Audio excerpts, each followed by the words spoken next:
Hello, everyone, and welcome to another episode of the 8-Bit Adventures Podcast.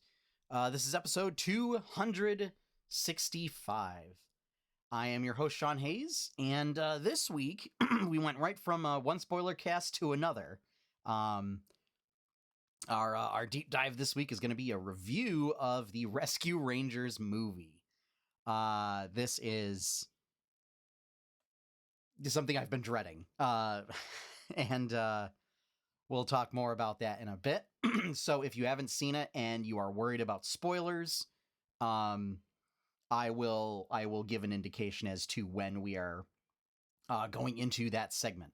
Otherwise, we got a whole bunch of different news this week. Some gaming news, some pop culture news, some other news. So yeah. Hope everyone's been doing well.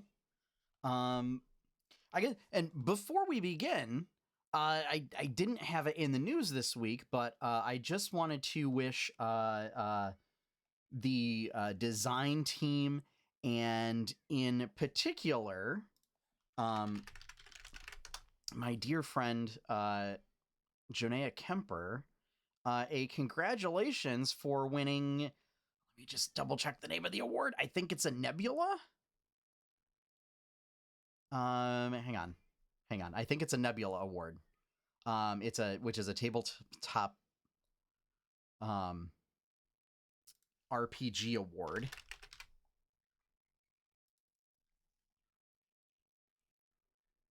Hang on.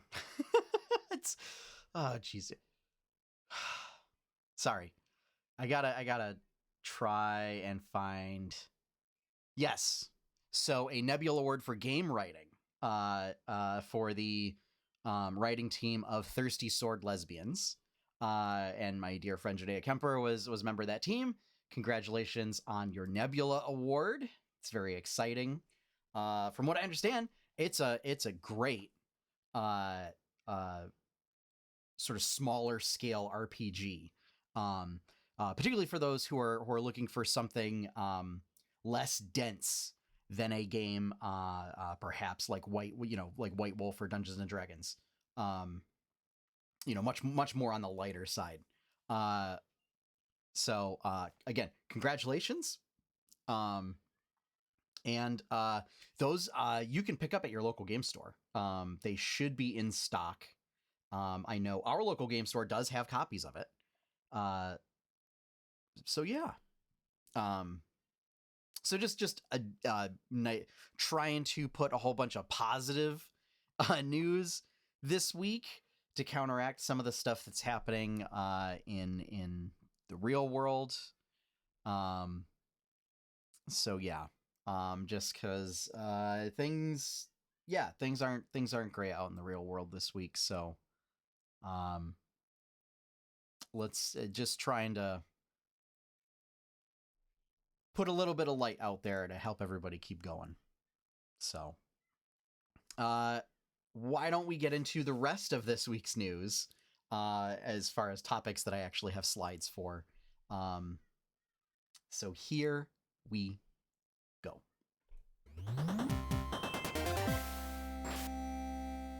All right, so first up, we got an official trailer, another trailer for Thor: Love and Thunder. Shows a lot more of Natalie Portman as Jane Foster, taking up the mantle of Thor, complete with a reconstituted Mjolnir.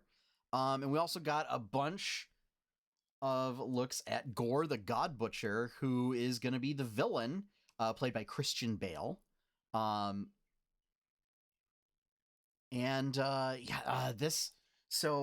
Big Marvel villain. I don't quite know what this means for the future of Thor. We'll have to see. I mean, my hope is, I think the direction that they've taken Thor since Ragnarok is a much more interesting take than like prior to that. And I don't know. My concern is that this may be a movie in which like we give a send off of Chris Hemsworth from the MCU, as a way to essentially like close out his contracts. I don't know. My personal hope would be that's not the case. But I mean, that said, if it means we get more Natalie Portman as Thor, I mean, I'm not gonna complain. And just it's another movie with Korg, so I'm all on board for that. But yeah, so Gorr the God Butcher, definitely some thoughts about that. Christian Bale, of course, nailing just being the weird, creepy goth villain. And it seems like once again, at least on the surface, providing, a little bit more, I hate to say nuance, because like I'm sure it's still going to be a sort of, ham-fisted sort of surface level villain. But I could be wrong. I mean, it's just on the surface, it seems like Gorr's motive for going after gods is that gods are kind of terrible and self-centered and egotistical and just like super powered, self-centered people. But just, taking a little far, and that like, and that's why they deserve to die. So like, it's almost a kind of JRPG, but in reverse, where the bad guy's the protagonist, and or rather the protagonist is usually like who are the bad guys in JRPGs. So yeah, I can't wait. I'm looking forward to the that's good. This is going to be a fun movie to do a spoiler cast for. So I'll have to see if I can get a guest on for that one. So all right, next up, Stardew Chill, new album dropped by DJ Cutman and Coffee Date.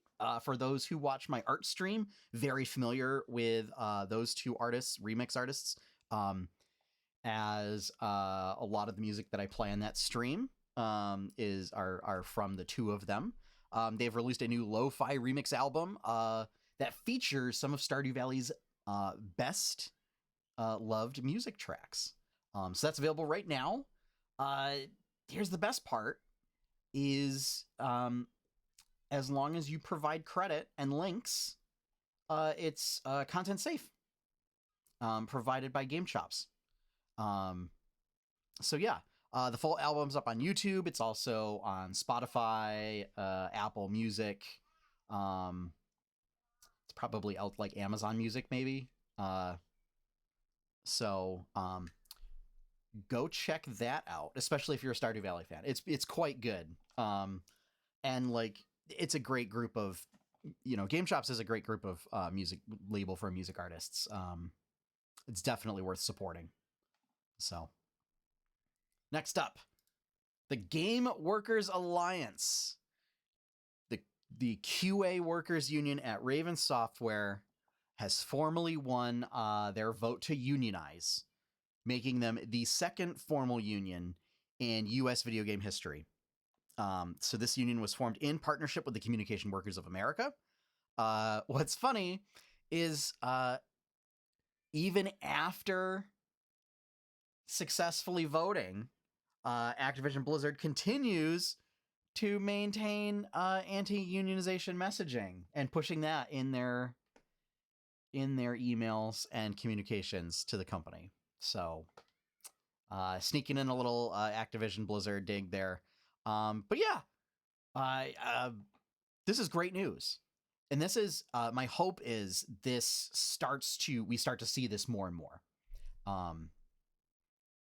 Especially perhaps at a certain Redmond, Washington-based North American division of a certain Japanese video game developer and publisher,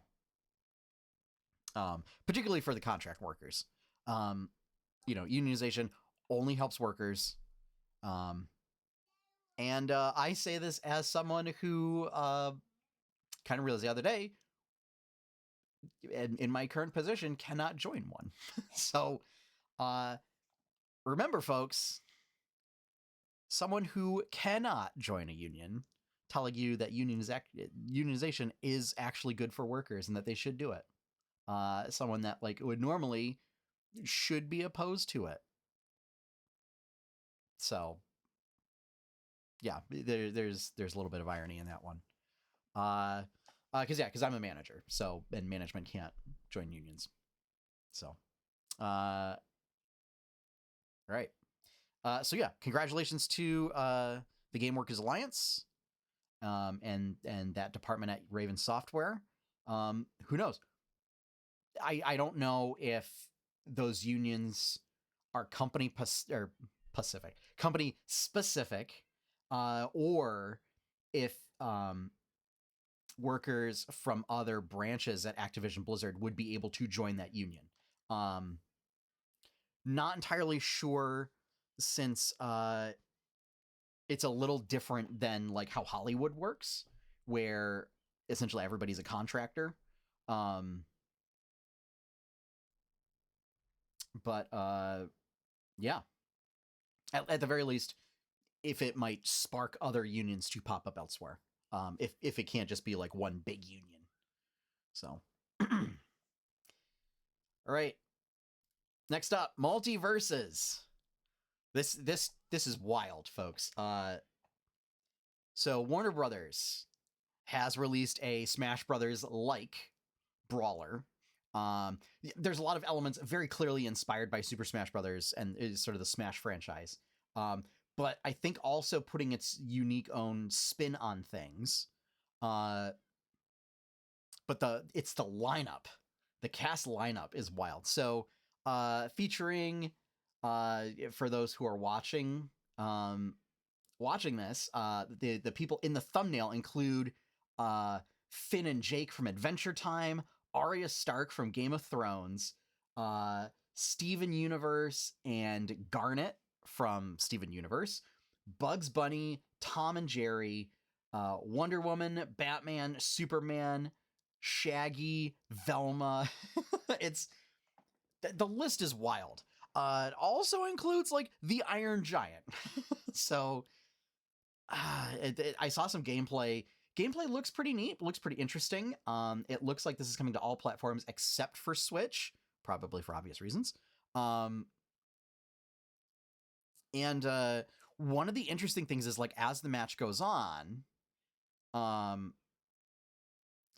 so like the boundaries of the playing area get smaller and smaller, and as it zooms in, it's like TV static on the outside edges of it, which I think is like a neat little effect. And that it's also a way to ensure that like matches just don't keep dragging out, and that like as time goes on, it's kind of doing it in a little bit of sudden death, to ensure that playing becomes riskier and riskier, because obviously the distance to get knocked out is shorter and shorter. One thing they included is Shaggy. One of his specials is like to go Ultra Instinct, and he does like a Dragon Ball style powering up, and that when he does it, like when he fully powers up, he can then like fly around and shoot energy blasts and do powered up moves and stuff for a limited time. So the fact that they actually like not only did this game with a very weird game, but included Ultra Instinct Shaggy is, I think that's great. And like, will it be as big as Smash Brothers? Probably not. My hope is that this at least becomes really successful. Like I hope this becomes way more successful than the other Smash inspired games are. Which is not to say that like I want to see them fail, but it feels like there hasn't been a whole lot of success. Like the Nickelodeon one kind of came and went. The PlayStation one, like nobody really talks about. My hope is that this becomes, at least finds its niche and grows, a bit, even if it found some fraction of the success that Smash has. uh and I think one of the things is they did a good job. Like, so one of the things that they talk about with Smash Brothers is how they somehow managed to make the art styles fit together with all the different characters and make it feel cohesive. And I think they did a good job with this. So obviously some of the characters had to be a little bit more stylized, and I think that's to the benefit of this. I mean, it also helps that like all but one character came from animated TV series.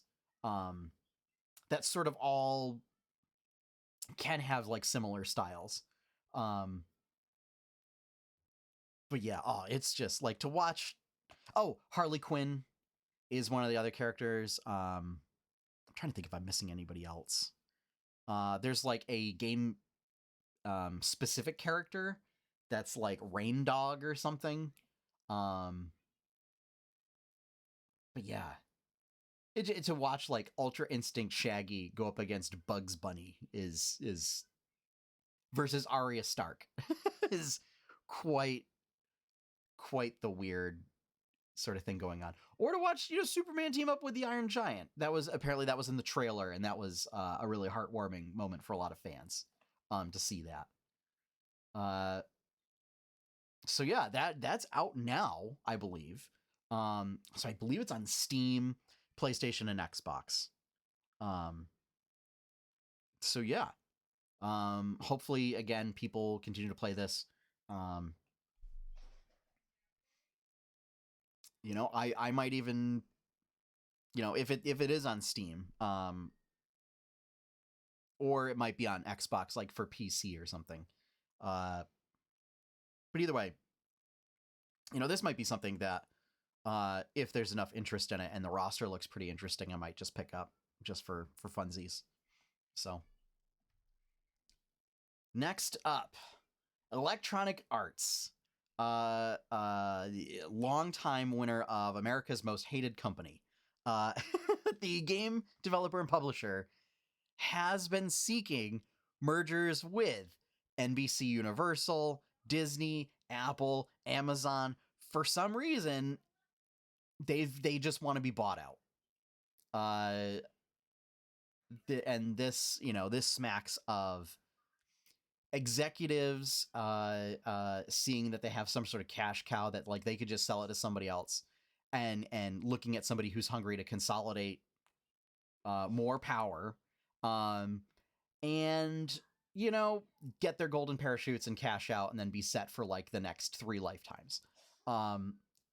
Turns out nobody so far has wanted them. Like, I guess the NBC Universal deal was the closest to achieving, was like the closest to success. And then due to both the valuation from Electronic Arts, as well as some stipulations they have about leadership that would remain in place, the deal fell through. And it seems like, according to industry insiders, that this desire has only picked up in light of the Microsoft Activision Blizzard deal. I don't know. It seems they're just really hungry to just take somebody's money. So yeah. And apparently, yeah, Disney, Apple, Amazon, just not interested. So yeah, I don't know. Who knows? Maybe Electronic Arts is enough of a name that has a negative stigma that nobody wants to touch them. That can only be everyone's hope. So that is a place where I think workers should start considering unionization.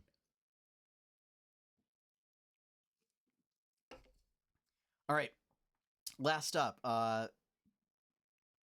Dungeons and Dragons news. So unfortunately, due to supply chain issues, Journeys Through the Radiant Citadel and their campaign Case of Terrain have both been delayed. Journeys Through the Radiant Citadel has been delayed until July 5th. I believe it was supposed to come out next month. And the campaign case has been delayed until August 16th. So they are still coming. It's just, it seems like there are production issues with getting the stuff printed. So this is still an issue that's going on. Despite what people think, we are still not out of a pandemic yet. And there are still places that are having issues with either lockdowns or getting materials. So yeah, unfortunately, those two pieces have been delayed.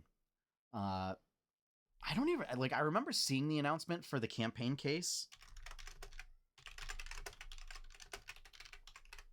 but like, I don't remember if the terrain is just like tiles. Yeah, so it just looks like tiles.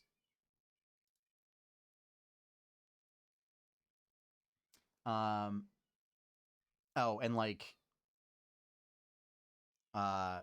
adventure clings, so like reusable stickers to put down there. So there you go. So yeah, that does give a little bit more time to kind of digest stuff that's coming out before Journeys Through the Radiant Citadel releases. Rest assured, when that book comes out, we will be discussing it here. So that is going to wrap up the news for this week. So we are going to go into our deep dive, which is going to be reviewing Rescue Rangers, which is the movie, not the TV series from the 90s, the movie. So if you haven't seen it and you don't want to be spoiled, this is your warning. Come back, give it a listen after you watch it. If you have no intention of watching it and don't care about spoilers or whatever, feel free to listen. But you have been warned. So here we go in 3, 2, 1.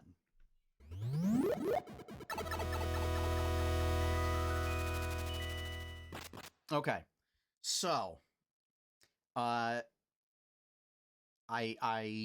was definitely nervous. I was a little skeptical about seeing this film. I'm gonna get that right off the bat. I think I don't quite know about. I'm still quite unsure about the casting for Chip and Dale. And like, it gets even weirder knowing that they also brought back a bunch of the original voice actors. And there is some odd choices. Here, let's look up the.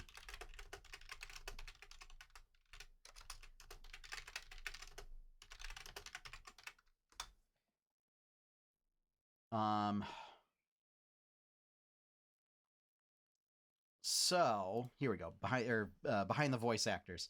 So they got Tress MacNeille. So Gadget is in the film. They got Tress MacNeille, who was the original voice actress. Dennis Haysbert, you might know him as the Allstate guy. He voices Zipper. That was weird. I'm sorry. Like, it's one of those things where, because Dennis Haysbert has done so much with Allstate, it's really hard to hear his voice and just not immediately go there. So that was distracting for me. I think a bunch of the other voice cast was great.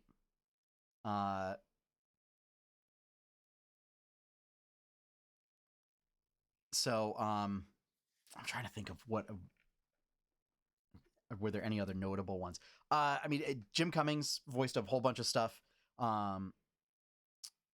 They got Charles Fleischer for a sort of cameo from Roger Rabbit. So sadly, obviously, Jerry Orbach, they had Lumiere appear in a few scenes. Can't get Jerry Orbach. He has passed away. So they had Jeff Bennett. But otherwise, yeah, like they I think they did a great job uh with like a bunch of the other cast. um and it's like they had a cameo from Scrooge McDuck. They got David Tennant, so it's like,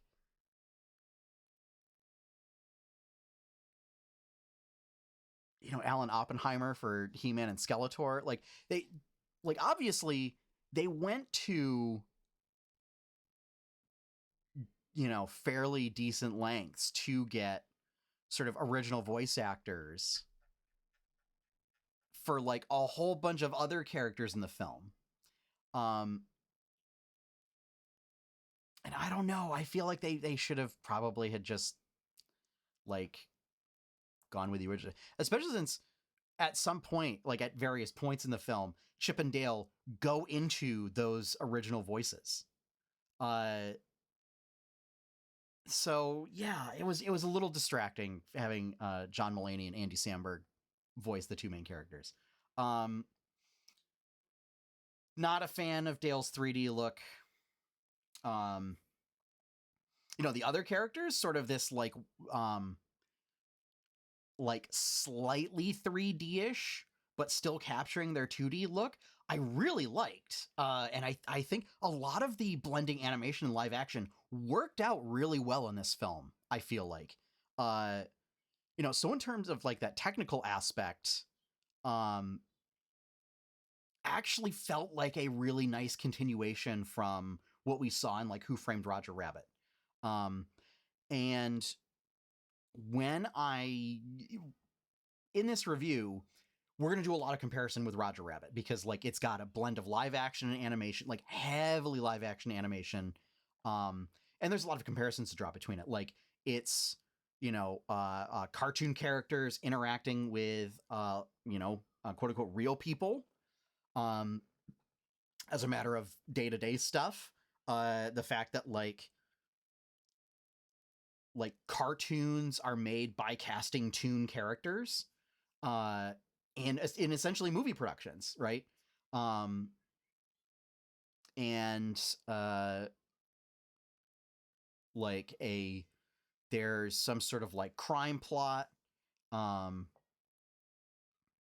and it kind of deals with like some of the ins and outs of the animation industry. Uh, so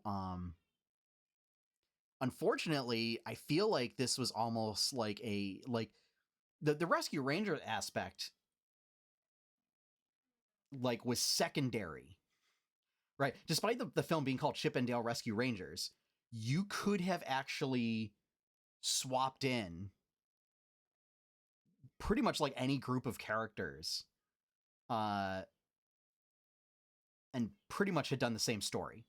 So that I think that weakens the I guess the meshing of the brand and the plot.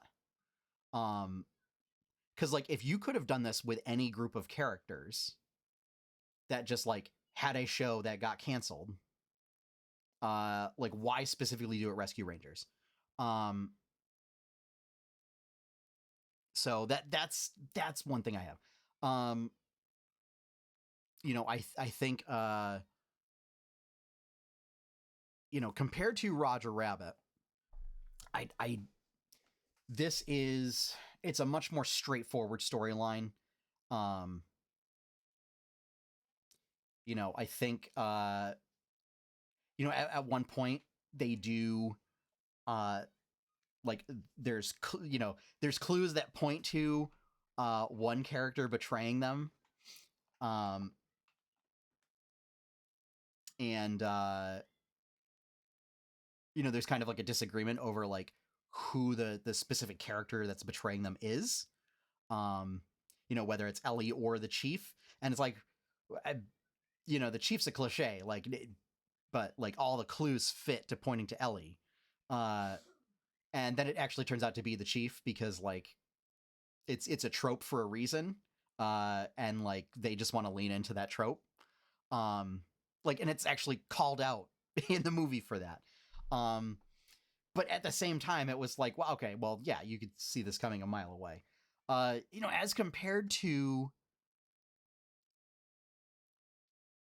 um, Roger Rabbit, I feel like, had a lot more breadcrumbs being laid out through the course of the film that eventually they pay off right at the very end. So like this one, like it's not really much of a mystery either. Like, so the plot of the story is essentially one night, long after the show's been canceled and Chip and the Rescue Rangers have gone their separate ways, are all doing their own things. They don't really talk to each other. Especially like Chip and Dale had a falling out. Both Chip and Dale get a call from Monty that he's in trouble. Basically he, for whatever reason, like really stinky cheese is like some sort of contraband for some reason. They don't really explain why, but it's like, you can just buy that stuff at the grocery store. Like, why is it contraband? It would have been great to have some sort of explanation for that. Like, why is it contraband?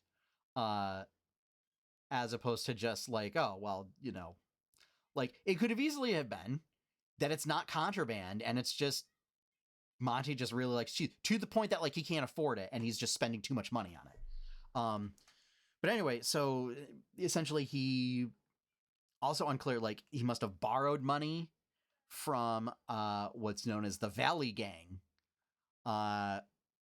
which is I guess organized crime cartel operating out of the Uncanny Valley, and can't pay him back, so he gets kidnapped. And so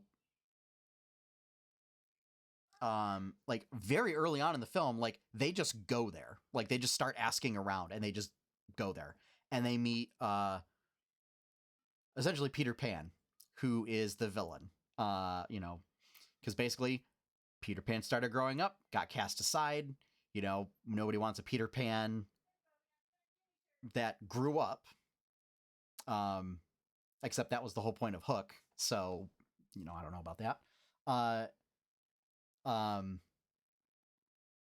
But got mad and has decided he's going to use his organized crime empire to then like blackmail and kidnap other cartoons to then make bootleg films. And so that's what happened. Monty gets kidnapped and he's going to be repurposed and sort of redesigned to fit into bootleg movies. And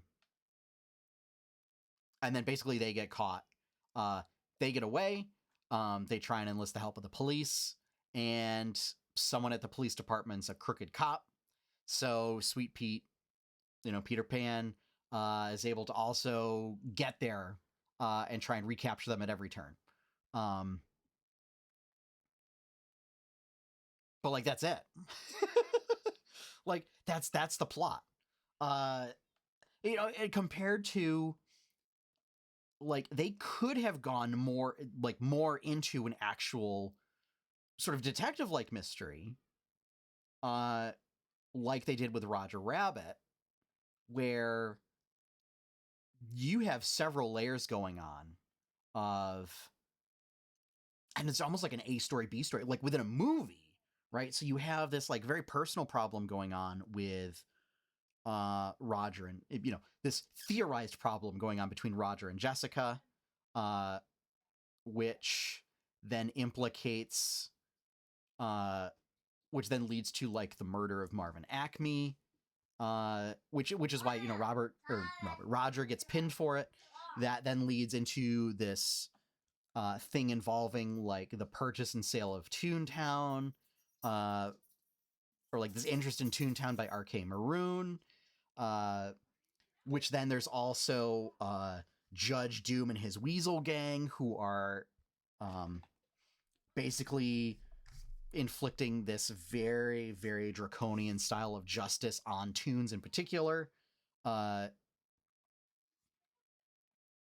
And, in the background, there's also things happening with like you see Cloverleaf like buying the cable car company.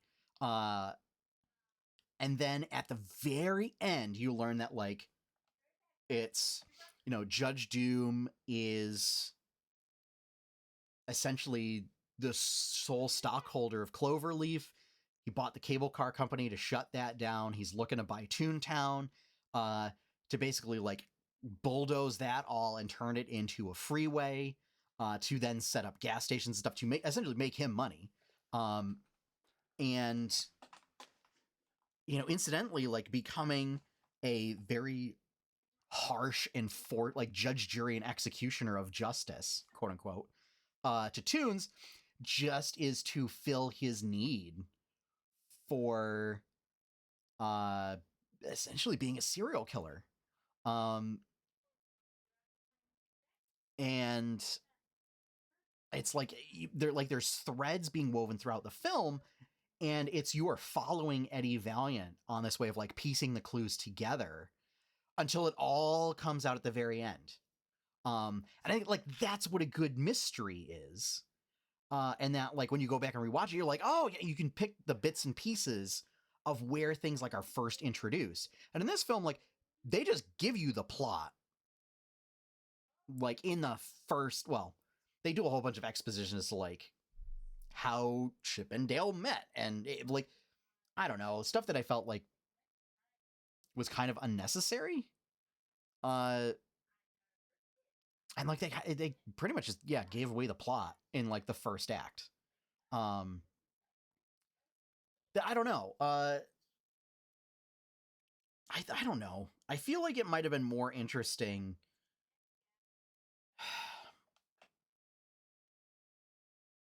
Like I get that they wanted to basically like have this be a tie-in with Who Framed Roger Rabbit from that angle. And I can appreciate that. I guess like I don't know if they just like had leaned into that more instead of like I don't know, trying to like recreate it but just not doing it as well. Yeah, I don't know.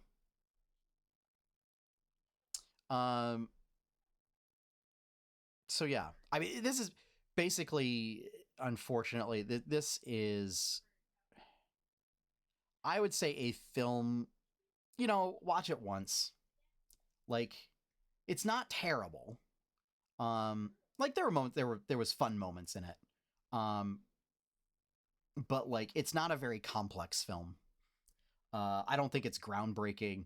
I think just I think the animation effects are really great. And a lot of the cameos are really great. Outside of that, I mean, there's not really much going for it. I mean, it's sad when like the big thing that they're talking about with this film is that they put Ugly Sonic in the film, and like he kind of becomes like a sort of pivotal cameo in it. And like, I mean, when the thing that gets talked about for your film is like the inclusion of a meme character, that is not even a Disney related character, I don't know. That was another, is like the fact they got a whole slew of characters. So like obviously a lot of licensing fees paid for this film. Some of the characters that we get are we get Ugly Sonic. We get Roger Rabbit. We get Baloo, but like as a CG version of Baloo. We get Lumiere. We get Tigra from Thundercats. I think from Thundercats. You see the Chipmunks. There's E.T., Flounder, Batman.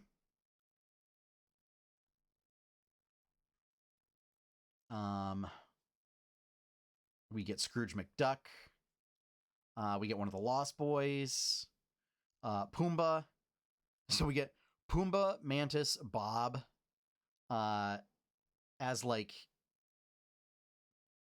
this like really weird, like, oh, here's all the characters that you've seen that are voiced by Seth Rogen, and they're all going to do the laugh at the same time. And it was like, I don't know.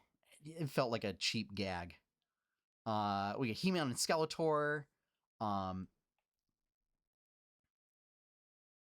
we get sort of off-brand versions of Pooh and Tigger, uh, as well as Bart and Homer Simpson. We get Pete. We get Darkwing Duck. We get Professor Nimnol. We get Linda Flynn Fletcher, who's Phineas and Ferb's mom. We get basically all of the My Little Ponies. We get Randy Marsh. That's such a weird thing. That in a film where as cameo bits you get both Doc McStuffins and Stan's dad. In a Disney film, like to get a South Park character in a Disney film feels really weird, people. We get Zummy Gummy. Like it's like a lot of the cameos were weird. We get a Wreck-It Ralph reference. Yeah, it's and Duncan and Winchell, which I think are also from Wreck-It Ralph.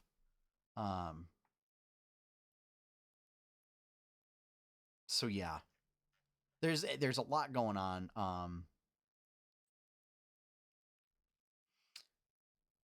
So I don't know. I almost kind of wish.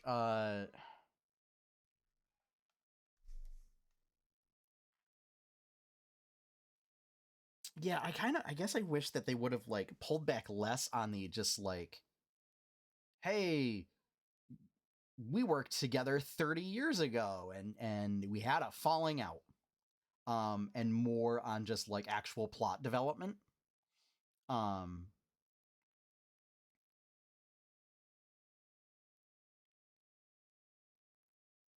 So yeah, I don't know.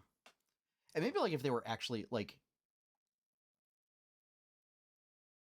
I don't know. I guess if maybe Ellie, like if they were trying to make like a Roger Rabbit like movie, like I don't know, like why not, have like instead of having Ellie be this member of the police force who like is looked down upon and everything, because the chief sabotages all of her missions intentionally, because she's often assigned to go after Peter Pan's operations. Like why not just have her be a private detective and like I don't know, have her be like Eddie Valiant's granddaughter or something, uh or a great granddaughter, or something like that, uh or something, or just maybe it's just she works at that, like if they were gonna do that, why not tie it in further? Like why go through the trouble of putting Roger Rabbit in your film and not kind of putting more threads in there and doing um a film more in that style, especially since the whole point of Rescue Rangers was they were private detectives. So I don't know.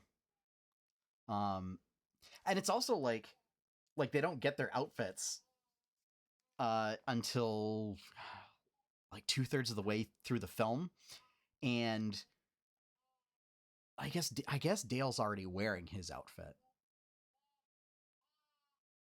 But it was a nice nod of like that they run through like an Indiana Jones booth, and that's where like Chip gets his clothing. Um, so yeah, I don't know. It was also Gadget and Zipper having a relationship seemed a bit weird. Uh, and just there are some like very like you can make them cute because they're cartoons, but like a mouse fly hybrid is Like that's the kind of stuff that my buddy Driz finds a lot of on his like eldritch horror searchings on the internet. Uh yeah. Yeah. Um so yeah, I don't know. It's just, like there was a lot of weird extraneous stuff that like didn't really add anything to the film. And just kind of made it like generic of like, yeah, we were a thing, you know, back in the day, and then like we had a falling out, show got canceled. This is where we are now. Uh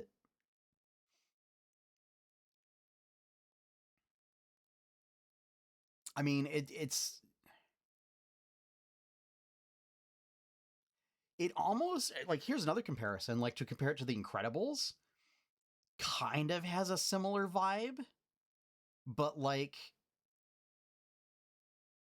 again, like The Incredibles didn't give away the story in the first act. Uh like in that one, you know, even though like the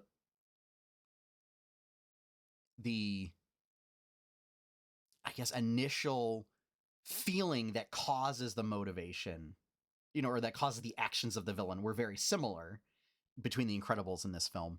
Uh like the fact that you don't find out in The Incredibles that it's Buddy until a fair bit into the film, you know, was a nice like twist. Um so yeah,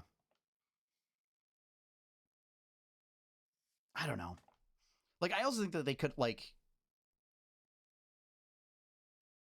I don't know. I think it might have been, you know, more interesting um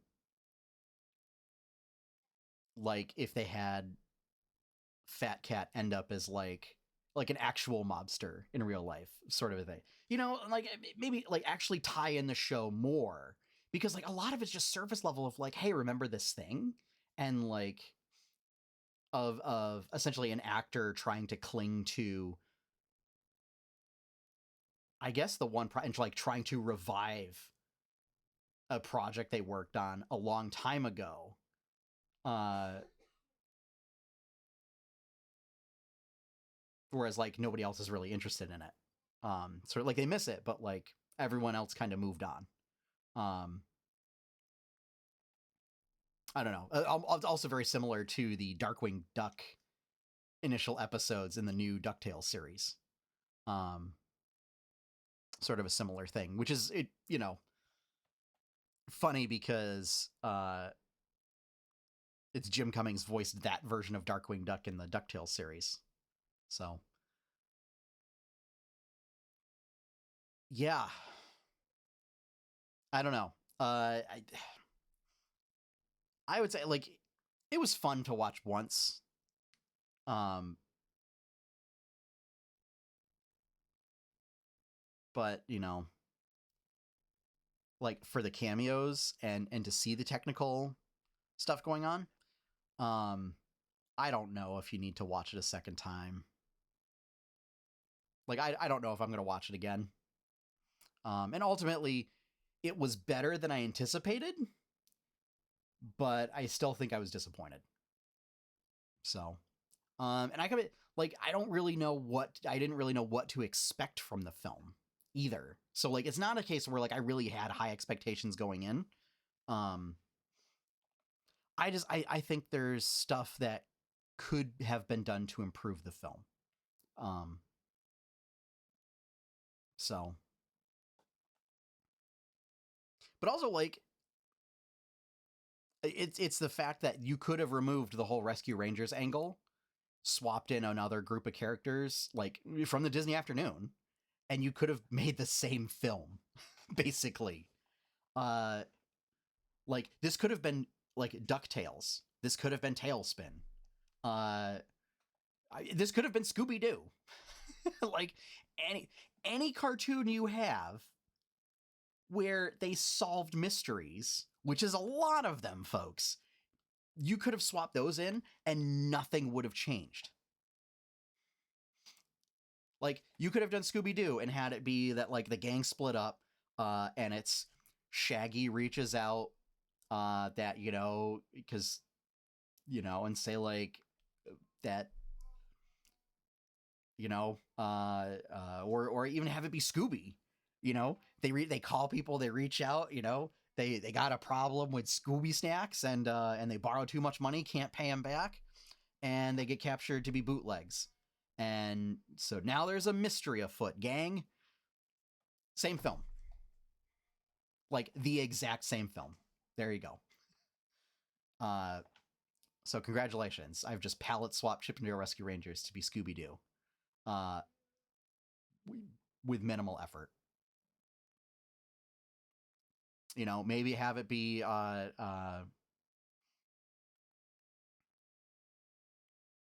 like Fred and Daphne are the main characters, and then, you know, standing in for Gadget, you have Velma.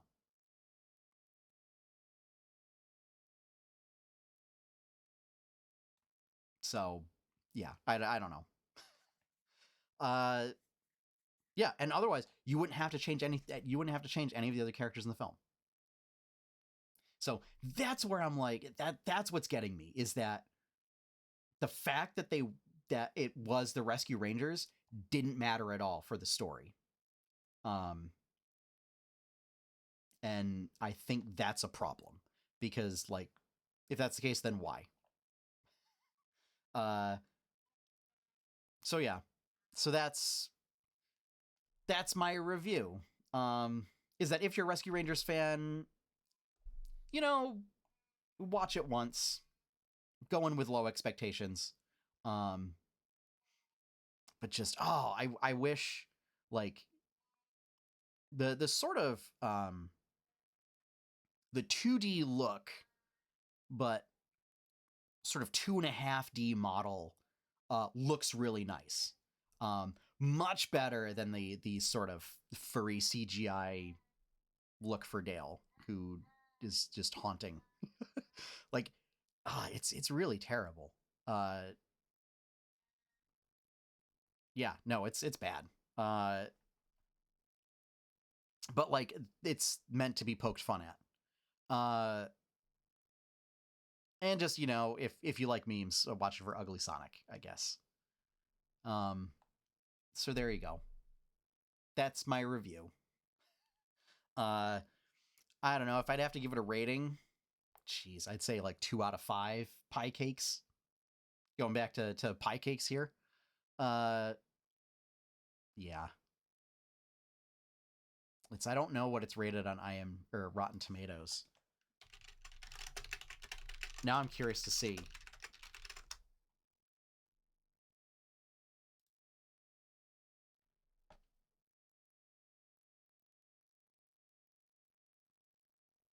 What?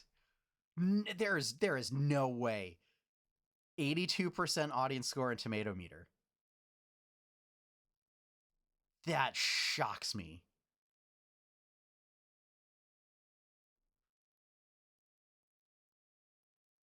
Wow. Okay, I guess I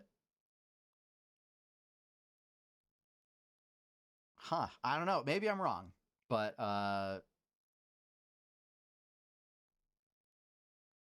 yeah, I was not expecting that.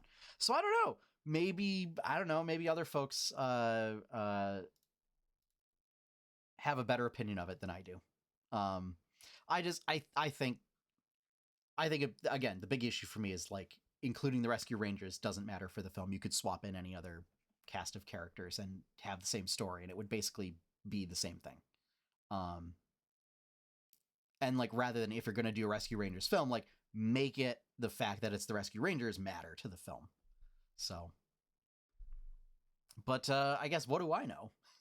Apparently, wow, I did not expect to be that different of an opinion. So, all right.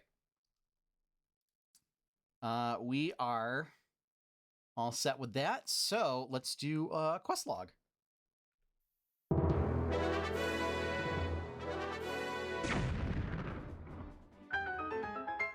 All right, so I said last week I was going to paginate chapter 1. I did it. All 100 comics have been placed in the book. And I did get to play a little bit of Triangle Strategy. It was mostly just sort of non-story grinding. Kind of work on, I have a bunch of like extra characters that I picked up. So just trying to get them leveled up, get them equipped and stuff. Which is also like, you know, I'm still not 100%. And just with a lot of stuff that's been happening, just at times don't really have the energy to like put a lot of thought into playing games. So like a lot of very, you know, hardcore strategy action or RPG type stuff, like I just don't have it in me. So like being able to just do like little tactical battles of like not even have to choose like different characters each time. It's just, here's your characters. It's pretty much like the same setup each time. And just doing this sort of over and over again to just grind like a couple materials to then outfit them has been nice. Just like nice, easygoing type stuff. So this week, Monster Hunter Rise.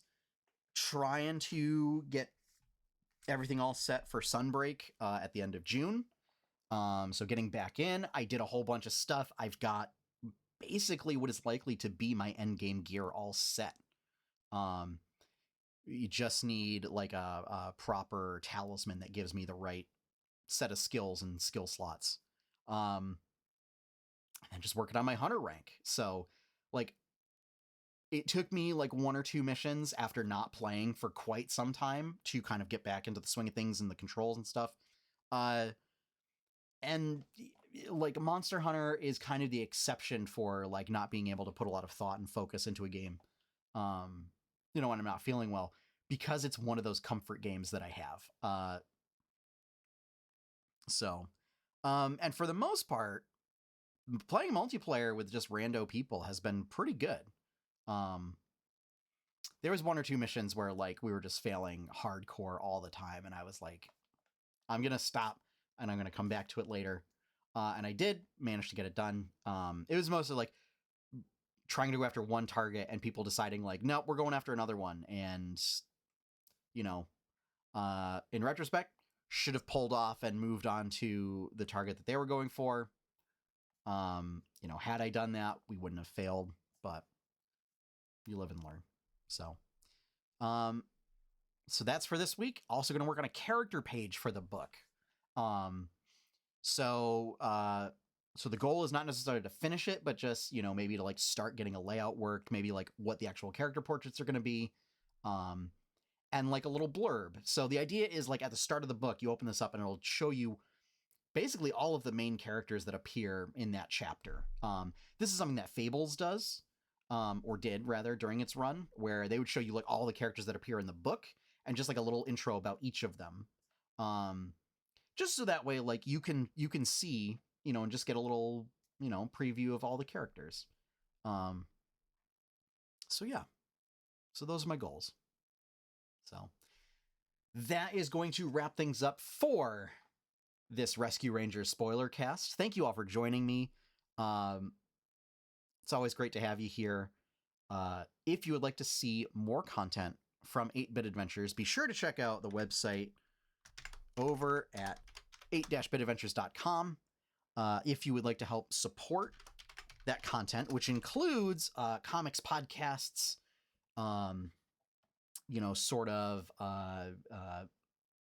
D&D homebrew work and things like that, you can become a patron over at patreon.com/8bitadventures. There is one Patreon. I do not do a separate Patreon for all of the projects, so any support that you give goes toward everything. So that is a difference that I have with some other creators. So you can become a patron for as little as $1 a month, and you get early access to comics, patron exclusive comics, you know, behind the scenes content, all that great stuff. Big shout and thank you to all of my patrons. Thank you so much for your support. Our opening theme is One Up by Professor Shy Guy. You can find his stuff over at professorshyguy.bandcamp.com. And